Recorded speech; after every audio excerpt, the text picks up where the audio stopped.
Welcome to Who's Your Mama, a podcast focusing on tomorrow's future, which are our kids, educators, teachers, parents, all encompassing with the goal of understanding that our brain is a muscle that we can exercise to control the speed in the direction that we want. Let's go, y'all. The time is now.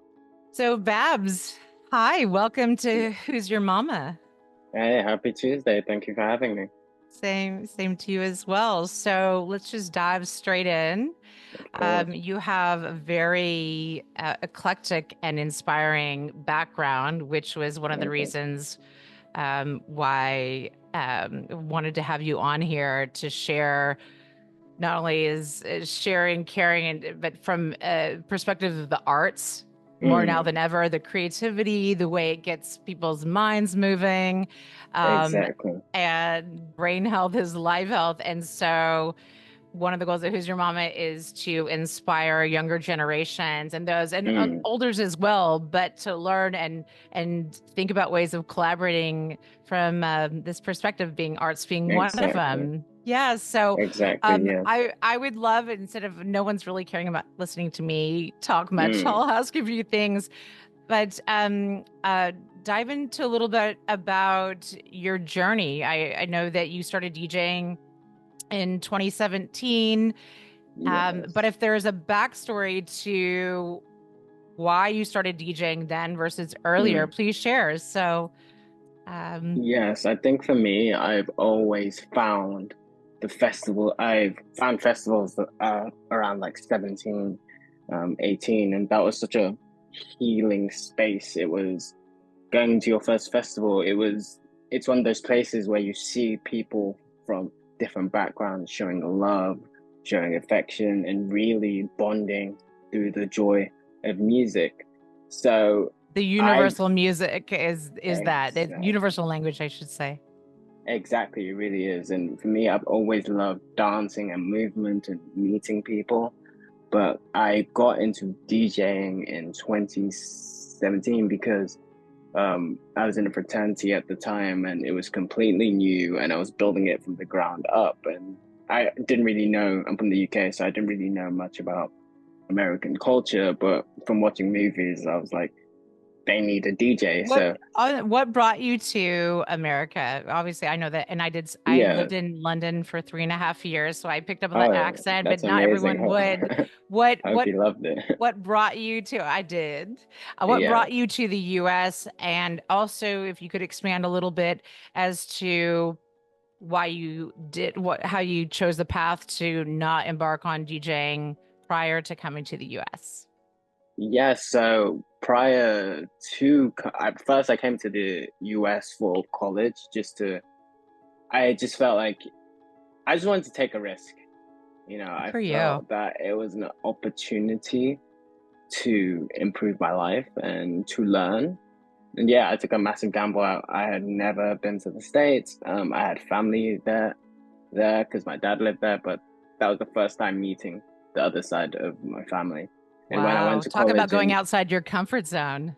yes, it was. It was a real shock. And I was foolish because I thought Americans and British were, and British people were the same, but it's very much so a culture shock. Yeah. Again, And I can yeah, relate. yeah, yeah. And it was 2016, so it was a tumultuous time. So yeah, this time 8 years ago, the election was happening again. So it was just a stark contract in, identities. Yeah. Yeah. So then, okay, so you left the UK and Mm, came to the US, and then, mm. if memory serves me correct, you went to Michigan State University, correct, in Yes. So 2017? I went to Michigan State and yeah, I wanted to a, uh I wanted to actually recruit a DJ to my fraternity. So I didn't want to be the DJ. So I actually infiltrated Michigan State's DJ club so we can get one. And eventually we did get that DJ. And it's funny, we're good friends now. We were roommates moving to Los Angeles.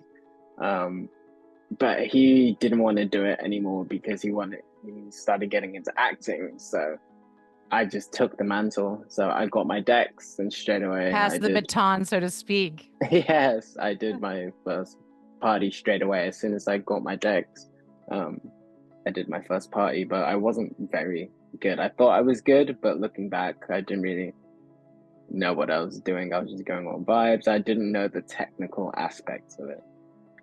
Do you feel like some of those things in hindsight, because we can all at times be our biggest critics, and one of the things I like to talk about is self-love and self-care, taking more time to congratulate ourselves, even if it's our internal voice. There was obviously some, I call it fire in the belly, so to speak, for you to take that big risk moving, from another country. And then, like you said, not having the technical expertise, because we all have to start somewhere. And so looking back on that, what were a few things that you feel that in that place where you had where you didn't give up, even though you knew you didn't have the technical skill sets, but you backed yourself? What are some of those things that took you to continue through your journey? I think the biggest hurdle per se in this hero's arc and journey was I got a big controller. I was like, I'm really want to be a DJ. It was 2 years of doing it. I started doing small events in Michigan State, but I was like, I am going to do this seriously. End of 2019, I got my big decks. And then I was gearing towards my first gig.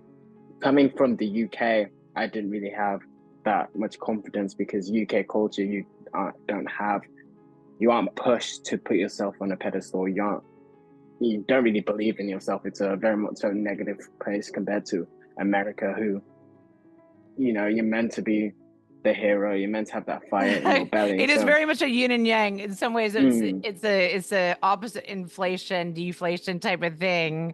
I think we're trying to all find the balance of having a good level of self-awareness and confidence. Like I always say, command respect versus demand, confident versus cocky. So you were finding all of that? Yes, of course. Yeah, so and 2019 was the year that really clicked for me, like understanding America, realizing I like this place, and really adapting to the culture, really getting more confidence in myself. And what do you say a couple of things that were that actually, when you say clicked, because so many people will be able to identify but need more visual or auditory examples. When you say clicked, when you're like, especially looking back, what were some of those moments where it started to click which helped impact positively your confidence?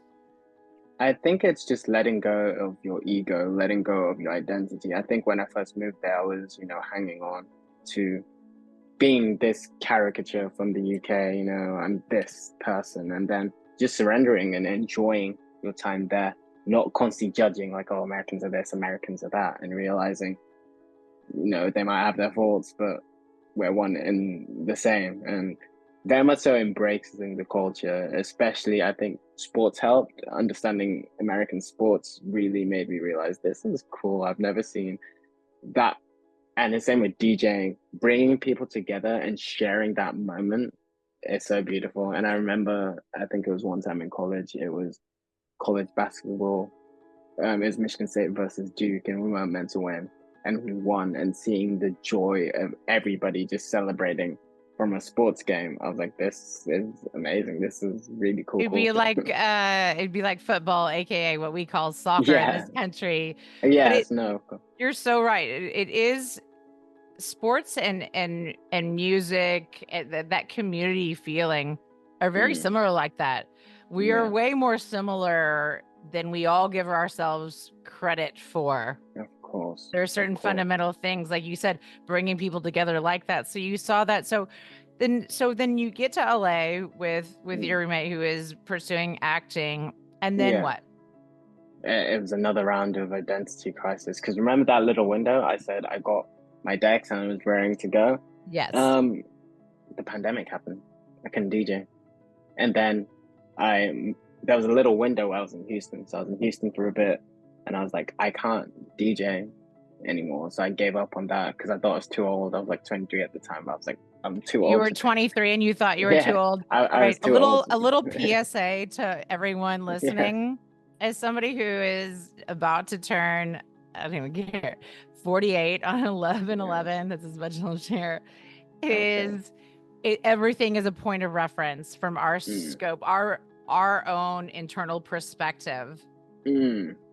And that was, you thought you were too old. Why did you feel like Mm. that? What was the pandemic? I mean, that said, no one ever, I'm calling my living my best life ever for Yes. different parts of that. But outside of that, why did you feel like why were you telling yourself that? What was really happening besides the Mm. pandemic, but relating it to age and things like that? What else was going on?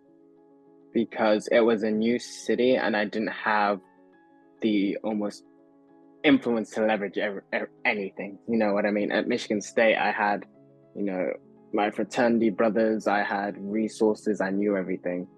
And I thought college was the time to make it or break it, but it definitely wasn't because now I realize most of my successful DJ friends are 30s and 40s. You know, those are the ones that are really hammering Yay! it. Yeah, Alive literally. 40s. Yeah, literally. Yeah, yeah, yeah. So I So just think that's not when it having the really started to resources. get real. Like, it's everything is on me, Mm, or self accountability, mm, and how far are you willing to dig deep for what you say you want? exactly, exactly. So then I totally did a pivot and I was doing more so photography. So while I was in Houston in my early days um in California, I was doing more so like fashion photography, portraits, and it was going well. But I think there was always something gnawing at me, and I know the reason now. It's where as a photographer you will always be at the background, and as an artist, I feel like being an artist is wanting to put yourself out there and The wanting your art. vulnerability. Yes, wanting your art realized and being almost the main character. Whereas in photography, I felt like I was always upset because it was my art, but it would be the model that would be like, "This is amazing." They get the Yeah, credit, it's a different and level of vulnerability. exactly, exactly. And I looked around, and most of the photographers I'd interact with weren't introverted. What drew me to photography was, and it's the same with DJing, is that loving of people and that interaction with people, that connection. You really that vulnerability you get with someone, you're really one on one, and they let their guard. It's almost therapeutic. You really bond with someone when you do a shoot, and I think that's what draws me and still does to photography. It's you really get to, you know, see someone. You really get to meet Yeah. someone. Yeah. I do. I feel like music and humor are therapy for the soul, and I Mm. do feel I'm a huge person about eyes and smiles. Same. Yeah. I'm It's always a like, window into somebody's if you really do. yes. And That's why I don't wear sunglasses because I feel like most DJs wear sunglasses, but it's like I feel like it's a portal to your soul. I'm always for smiling when you I'm out in too. yeah, when Yeah. I'm out in events, someone's like, hi, hi, hi. I'm always looking Yeah. at you. And sometimes I'm like, I don't want to really creep people I have out a because I daughter who's about yeah. to turn 16 soon, and I've taught her since a very young age. You teach Mm, people how to treat you. You stand up tall, mm, and their perception is their reality. And even if you're not wow. feeling like that, your posture, your eye contact, and smiles, Mm. you, without even saying anything, you speak languages like that, much Oh like wow, that's music. such great. I wish my parents gave me that advice. We're doing the Yeah. best we can, but that's part of it. Who's Yeah, your mom no. is this part of sharing and having tools at a younger age to build that foundation. And we're Mm, never too old to grow, to learn these things. And that's what I love. And one of the things and what sparked um, the idea for me to come up with Who's Your Mama, one of the biggest things was the pandemic, and mm, seeing an openness and a vulnerability that a lot of people weren't so open mm, to prior, and whereas mm, a platform to be able to share from a community educator, healthcare mm, provider, teachers, mothers, and everyone else that wants to take a community approach to improve things, because there is a power in numbers. Just like when you come out and you you're DJing and stuff, it unifies people. We have way more in common than we think. Of Well, course, yes. so then you went through that. So then take us, so at that was your point in time in Houston, and then And lead us. then moved to Los Angeles, and yeah, I moved to Los Angeles, and I went to USC. So I was at USC for a while, and it was only by luck. I did not like my first few years because my first year because I don't know. I just felt lost in living with my active roommate. He was always going to cool stuff and he was always killing it. And I had another roommate who was into content creation and he was always like doing stuff and grinding. And I'm not a grinder. I'm just like I'll take my own pace. Did I'll you just find chill. that yourself? Because I think this is something a lot of people at any age can relate to at some point or many points in their life, is comparing yourself to others and Of finding. course, yes. So that was fine. So how did you get out of that headspace to then continue to move into your lane in life that was personalized to you? It's so one day someone one of my roommate's friends named Sachin, he came around, he's like, do you want to come to this event? It's South Asian and Afrobeats infused, and it's like, you should come. I went to the event, and that event literally changed the trajectory of my life because I've never heard African music in a club before. And my music, because I was born in Nigeria, that was the first time I heard, there was a space for me, for my music, the music I grew up with. And a light bulb just clicked. So I just kept going to these events and found more. Okay, Afrobeats, there's South Asian, there's Pangea Sounds, there's an event called No Nuzza. And at first I was just going. I was like, I've been DJing for a while. I think I'm just as good as these people because I was just doing it in my bedroom, but I didn't have the audacity to, be like, I'm better than you because I didn't have any photos. I didn't have any evidence of me being a DJ. You know what I mean? And it would have been like that forever until someone hit me up, an event hit me up. At first, they were like, hey, we need a photographer, but I see you DJ too. So do you want to come as a photographer or DJ? I was like, me as a DJ. And I think when it comes to DJing is once someone puts you on once, and I've seen that with a lot of DJs, once you get that one opportunity, it validates you. And it's smooth running from there. And even if it doesn't, you validate yourself because you put yourself outside your comfort zone. Exactly. And you never know the people you can touch. It's one of the things I enjoy, no matter where I've lived, and I've lived around the world. I enjoy areas where it's not cookie cutter. Everyone doesn't look the same. You don't know who you're standing and talking to. Exactly. No, I love that too. Yeah, I love that. I love the mystery of others. Yes. And so being open to that growth, which starts from within, and having that resilience, but chasing your passion, which you clearly did. So then take us to, so what's happening right now in the moment for you?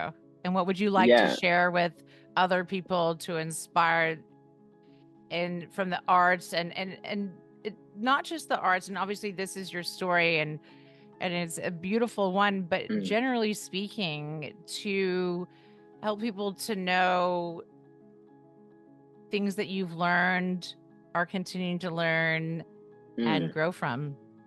Yeah, so obviously post USC was, I thought it'd be smooth sailing, but it's been so up and down. You come in, you have a master's degree from a good school, and you lose jobs, you gain jobs, you lose another one, and now you're really relying on your art. And it's that shift of going from, oh, this is fun, until this is business. And I'm still having such a fun time, but there is that pressure. Let's say you do an event and you're having fun, you still got to think about, okay, what are the metrics? How much am I pulling in? And and it's almost a hard disconnect because you start your party, your event to bring people together, but now you have to worry about the metrics. You got to worry about, I've got to pay this DJ, I've got to pay that DJ. So it's been an interesting shift from just pure artist to more so entrepreneur. That's been a very Yeah, it's interesting the one. growth of understanding it's, you're evolving to, it's not just Mm, about the fun bucket of enjoying it. It's also building exactly. something out of it and taking yourself through that journey.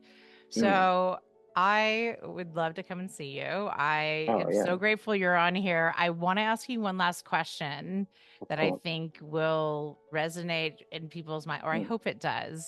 Yeah. What is one thing that you would tell your younger self knowing what you know now? um, Time goes fast, and just have confidence in yourself. Just try things. Don't care about what people think about it. Just have confidence in yourself. If it's your passion, if it's your dream, just embrace it and not care, because although there might be eyeballs on you, the only person's opinion that matters is yourself. So yeah, if you That love it, just internal keep doing self-love, it. it starts. Yes, Yes. yes, I love it's so that. important. Well, thank you so much for coming on Who's Your Mama? Always in Let's Go Y'all, the time is now. And I think that Yes, that's exactly what you said. Believe in yourself. The time is mm, now. it is. And you have it. So Thank you. thank you so much for coming Thank you so on. much for Look having me. forward This has to been, seeing more of your journey. There's no doubt that it's going to be a big and bright one. And now yeah, it's just getting started more and more and more. Thank you. exactly. Thank you so much. I appreciate it. Thank you for tuning into Who's Your Mama. And I look forward to collaborating from a community standpoint for the next episodes.